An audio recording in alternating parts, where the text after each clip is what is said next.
யாழ் மாவட்ட ஒருங்கிணைப்பு குழு தலைவராக நான் இருந்திருந்தால் அரசு அதிகாரிகளை கேலி செய்யும் முகமாக கருத்து தெரிவித்தவரை சபையில் மன்னிப்பு கோர வைத்திருப்பேன் என்று முன்னாள் கடல் தொழில் அமைச்சரும் ஈழமக்கள் ஜனநாயக கட்சியின் தலைவருமான டாக்டர் தேவானந்தா தெரிவித்துள்ளார்.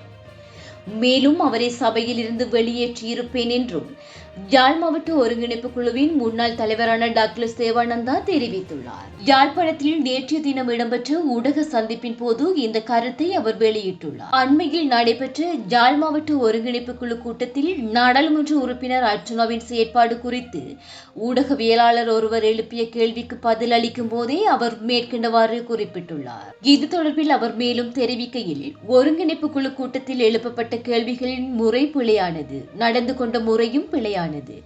அதனை கூட்டத்தை தலைமை தாங்கி நடத்தியவர்கள் உரிய முறையில் நெறிப்படுத்தவில்லை அல்லது ஏதாவது உள்நோக்கத்துடன் அவர்களும் அதற்கு துணை போனார்களோ தெரியாது. சில வேளைகளில் அவர்களுக்கு அனுபவம் இல்லாமையும் காரணமாக இருக்கலாம். இங்கு கல்வி தகமை என்பதை விட அனுபவமும் மக்கள் நலன் சார்ந்த சிந்தனையுடையவர்களுமே தேவை. அன்றைக்கு கூட்டத்தில் நடைபெற்ற சம்பவம் தொடர்பில் ஒரு மூத்த அதிகாரியுடன் நான் பேசிய போது அவர் எனக்கு கூறினார், சேற்றில் குளித்துவிட்டு வரும் பன்றியை பார்த்து யானை ஒதுங்கி போவது பன்றிக்கு பயத்தில் இல்லை, தன் மீது பன்றியின் சேறு பட்டுவிடும் என்பதற்காகவே. அதே போலத்தான் அன்றைக்கும் நாங்கள் ஒதுங்கி போனோம் என்றார்.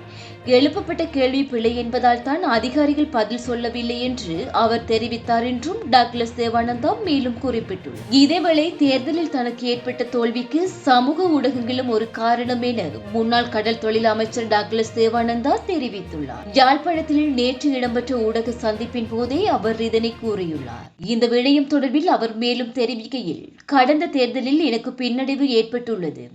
அதனை சமாளிக்க அரசியலில் தற்காலிக ஓய்வு என்றும் கூறலாம். அமைச்சராக இருந்தபோது தலைக்கு மேலாக வேலை இருந்தது, தற்போது அது இல்லை. இதனால் கட்சிக்குள் உள்ள குறைபாடுகளை நீக்கி அது தொடர்பில் ஆராய்கின்றோம். குறைகளை நிவர்த்தி செய்ய நடவடிக்கையும் எடுத்துள்ளோம்.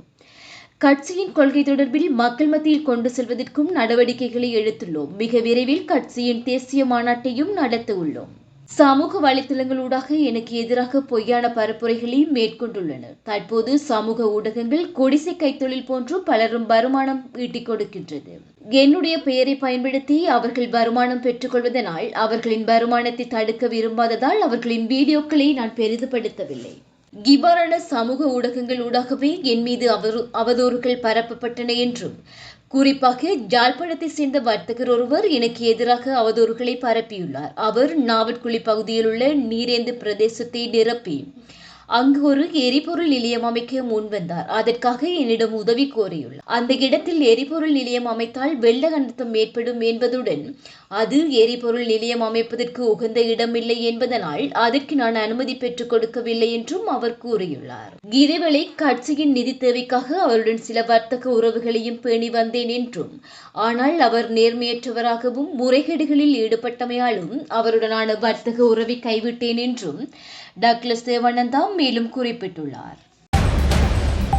இதுபோன்ற செய்திகளை உடனுக்குடன் தெரிந்து கொள்ள மீரா தமிழ் சேனலை சப்ஸ்கிரைப் செய்து இணைந்தீர்கள்.